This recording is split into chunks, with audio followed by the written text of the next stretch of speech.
ఏదైనా చిన్న ఇన్సిడెంట్లో ఈ మధ్యని ఒక్కొక్కరు దగ్గర నాకు తెలిసి ఎలిమెంటరీ చనిపోయారు. దాన్నైనా సరే తీసుకుని ఈ యాజమాన్యం పూర్తిగా ఏదైతే కార్మికుల తాలూకు శ్రేయస్సు, కార్మికుల రక్షణ అనే ఆలోచన పెట్టుకొని సేఫ్టీ అనేది చూసుకుంటే బాగుండేది. కానీ చాలా దురదృష్టం ఆ మాటలు వింటుంటే.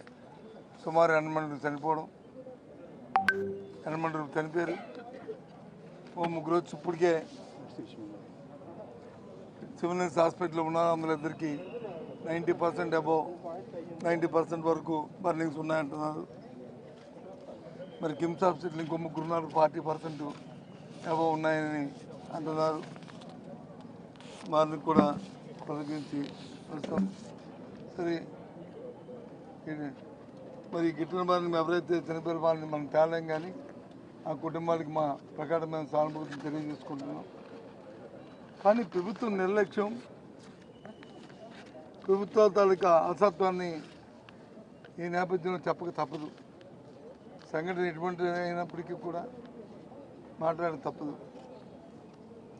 ఒకటే కాన్సెప్ట్, ఈ కూటమి ప్రభుత్వం వచ్చిన దగ్గర నుంచి కూడా ప్రైవేటీకరణ చేయాలి, స్టీల్ ప్లాంట్ వచ్చి వాళ్ళ తాపేదారులకి అది కట్టబెట్టాలనే ఆలోచన తప్ప, ఈ ప్రాంతంలో పనిచేస్తే స్టీల్ ప్లాంట్లో పనిచేస్తున్న సుమారు 20,000 మంది తాలూకా శ్రేయస్సు కానీ, ఈ ప్రాంతం తాలూకా శ్రేయస్సు కానీ, ఏదైతే విశాఖ ఉక్కు, ఆంధ్ర ఉక్కు అనే నేరం ఏదవుతుందో దాన్ని కాపాడడానికి కానీ ఏ ప్రయత్నం చేయట్లేదు. పెద్ద మాటలు మాత్రం మాట్లాడి చెప్తున్నారు. వాస్తవికత నేనేమి ఈ టీవీల ముందు మాట్లాడడం కాదు, చూస్తున్నాం. ఇప్పటికే సుమారు 6,000 మందిని పేపర్లో నేను చూశాను. నా సోదరులతో మాట్లాడాను. మరి మీ అందరం కూడా యూనియన్ లీడర్స్తో మాట్లాడాము. వాళ్ళ మాటలు కూడా విన్నాము. దఫాలుగా 1-2 సార్లు అసోసియేషన్లో కూడా పాల్గొంటామని చెప్పాము. మేము కూడా చెప్పాము, మా నిర్ణయాన్ని కూడా చెప్పాము కూడా. ఆ రోజు 6,000 మందిని ట్రీట్మెంట్ చేశారు. పర్మనెంట్ ఎంప్లాయీని చేశారు, కాంట్రాక్ట్ ఎంప్లాయీస్ని చేశారు. ట్రీట్మెంట్ ఎక్కువైపోతే చేయొచ్చు, కానీ కాస్ట్ కటింగ్ కోసం చేయడం అనేది తప్పు. ఊరికనే ఇదేమి ప్రైవేట్ ఫర్మ్ కాదు, పబ్లిక్ సెక్టార్. దానికి తోడు ఏదైతే పని చేస్తే పనికి తగ్గ వేతనం ఇస్తామనేది భారతదేశంలో ఏ కంపెనీలో కూడా లేదు. సెయిల్లో ఉన్న ఏ ఫ్యాక్టరీలో కూడా ఇలాంటి విధానం లేదు. ఒక్క విశాఖపట్నం ఉంది. ఏం చేస్తుంది రాష్ట్ర ప్రభుత్వం?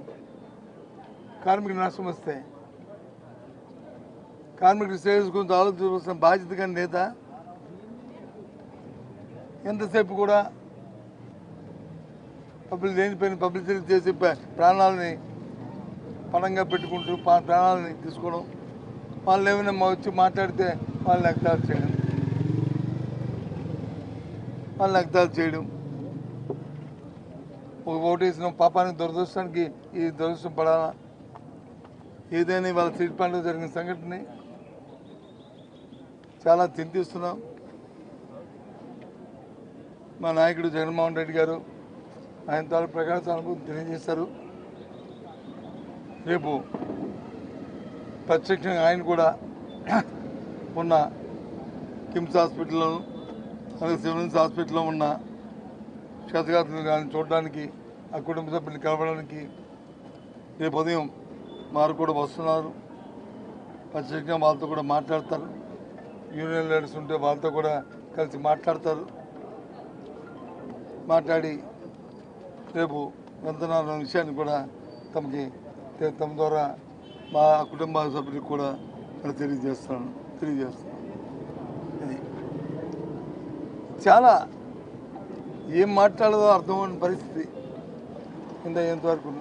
జనమండు చనిపోవడమే కాకుండా ఇంకా హాస్పిటల్లో నుంచి ఇంకో 6-7 మంది ఇంకా ఉన్నారంటే ఏం చేస్తుంది స్టీల్ ప్లాంట్ యాజమాన్యం? దాన్ని మానిటరింగ్ చేసిన మరి ప్రభుత్వాలు ఏం చేస్తున్నాయి? అటు కేంద్రం కానీ రాష్ట్రం కానీ. లాస్ట్ టైం మేము దేని ఇన్సిడెంట్ జరిగినప్పుడు ఏదైతే కార్మికుల తాలూకు డిమాండ్ ఉంది అది పర్మనెంట్ ఉద్యోగం ఇవ్వాలని, దాంతోపాటు ₹1,00,00,000 నష్టపరిహారం ఇవ్వాలని వాళ్ళు డిమాండ్ చేస్తారు.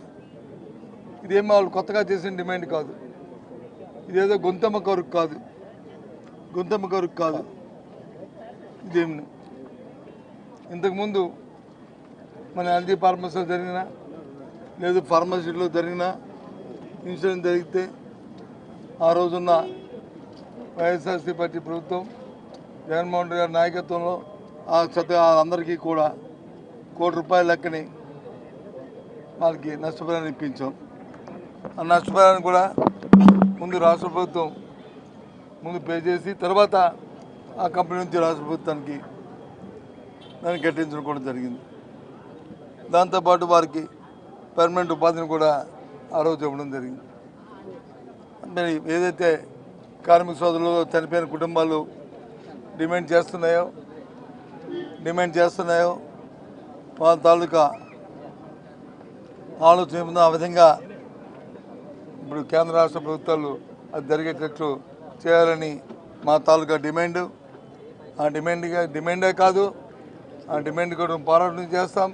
రేపు జగన్మోహన్ రెడ్డి గారు వస్తారు, ఆ విషయం కూడా చెప్తాం. ఆయన నోటంటే కూడా ఆయన చెప్తారు, అది మేము చెప్తున్నాం. అంతేకాదు ఏదైతే ఈ రిట్రేస్మెంట్ ఉందో ఫోర్స్ఫుల్గా వాళ్ళని అక్కడ నుంచి వైదొలిగినట్టు చేయడానికి ప్రయత్నం చేస్తున్న శైలిలో చేస్తున్న ప్రక్రియని ఆపాలి. మీరు ప్యాకేజ్ అనౌన్స్ చేయండి. ఇష్టం వచ్చిన వాళ్ళు వీఆర్ఎస్ అనౌన్స్ చేస్తే ఇష్టం వచ్చిన వాళ్ళు వెళ్తారు, లేని వాళ్ళు ఉంటారు. కానీ ఫోర్స్ఫుల్గా చేయడం అనేది అది తప్పు. అది చేయడం వల్ల ఇప్పుడు జరిగిన నష్టం అడిగాను నేను, ఎందుకు జరిగింది ఇన్సిడెంట్, ఏంటి కారణం ఏంటి అని అడిగాను. ఏదైతే ఆ డిపార్ట్మెంట్లో పనిచేస్తున్న ఎఫిషియన్సీ ఉన్న వాళ్ళు ఉన్నారో వాళ్ళకి వచ్చి ట్రాన్స్ఫర్ చేస్తారు, ఎగ్జిక్యూటివ్ పోస్టుల్లో ట్రాన్స్ఫర్ చేస్తారు. కానీ కార్మికుల్లో ట్రాన్స్ఫర్ చేస్తే వాళ్ళకున్న నైపుణ్యత ఉన్న వాళ్ళని వచ్చి అందులో ఎక్స్పీరియన్స్ ఉన్న వాళ్ళు మెలకుగా కామన్ సెన్స్తో పనిచేయవలసిన పనులు ఇవి. అయితే వాళ్ళు ట్రాన్స్ఫర్ చేస్తారు. ఎగ్జిక్యూటివ్ పోస్టులో డిపార్ట్మెంటల్ పోస్టులో ట్రాన్స్ఫర్ చేయొచ్చు, కానీ కార్మికులకు ట్రాన్స్ఫర్ నాకు అర్థం అవ్వట్లేదు ఎలాంటి తత్వాలు. దానివల్ల ఆ ప్లాంట్కే నష్టం, వాళ్ళకి కావాల్సిన ప్లాంట్కి నష్టం వచ్చింది, ఏమొచ్చినా వాళ్ళు ప్లాంట్ని క్లోజ్ చేయడానికి ఏ కార్యక్రమాలు కావాలో ఆ కార్యక్రమాలు చేస్తారు. దానికోసం ఇవి ఇలాంటి బ్యాక్డోర్ మెథడ్లన్నీ చేస్తారనేది నా ఆలోచన, మా అందరి తాలూకు ఆలోచన. ఆ విషయం చెప్తున్నాను.